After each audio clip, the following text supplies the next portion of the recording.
Chapter 25. There we go. Sevrin pulled the last of the charred barley stalks from the ground.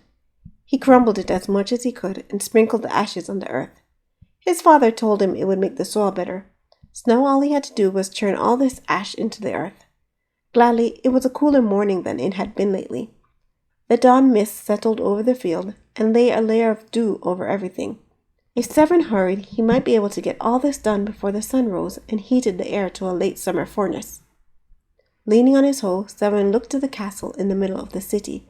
A few days ago, the princess had hosted a variety of people and had asked their help in developing a plan to rid the city of the dragon. Though the creature hadn't been seen in days, Sevrin knew everyone had an eye on the mountain with a view of how to destroy it. Sevrin too kept his eyes on the mountain, but with a view of how to preserve the dragon's life. He had to come up with something before the knights ventured out to slay it. I wonder if I can just tell the princess all about the dragon. Sevrin rested his cheek on the hoe's handle. Maybe she'll understand if I explain it all. He heaved a sigh, considering if this thought had any merit at all, or if the princess would have him admitted into a madhouse once she heard his story. Psst! Hey, human! Sevrin turned to face the forest. The dragon, silhouetted against the pre-dawn sky, stood at the edge of the tree line, a grin plastered to his face. Glancing around to make sure no one would see him, Sevrin darted up to it. "Hello, dragon." "Good morning, human," the dragon said, quite a bit louder than it should have. "How would you like to come to tea this afternoon?" "Tea?" Sevrin cocked his head. "Dragons take tea? Of course we do." The dragon placed a paw on his chest. "I, for one, am a tea connoisseur. These wings take me all over the world, you know." "That's kind of you, dragon, but I'm busy today." The dragon's face fell. "You've got to. I've been planning this for days. I have a surprise for you." Sevrin thought a moment.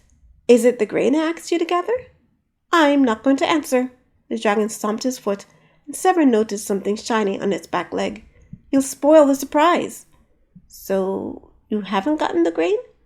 Looking closely, Sevrin recognized the shiny thing as a piece of metal strapped over the dragon's wound. He decided not to comment on the dragon's accessory choices.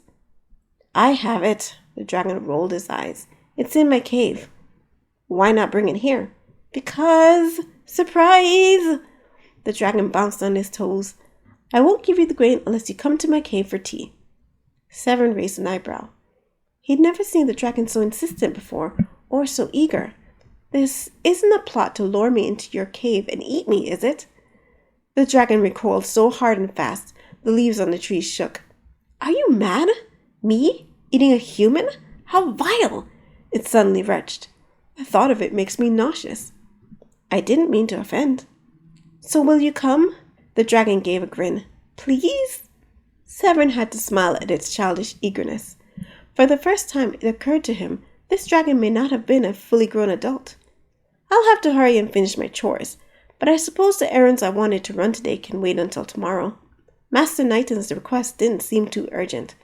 "Excellent!" The dragon thumped his tail in delight. "I shall return at noon to retrieve you." "That should give me enough time." Sevrin surveyed his farm. "All right then, noon it is." "Perfect!"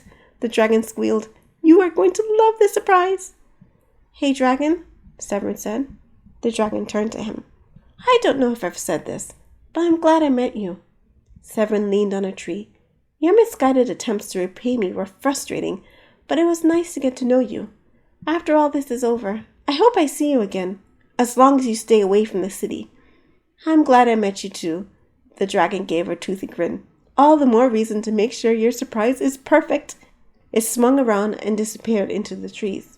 Sevrin chuckled as he watched him go, and got back to work turning the ash into the soil. One thing was certain, his life had never been as interesting as it had become once the dragon had bounded into it.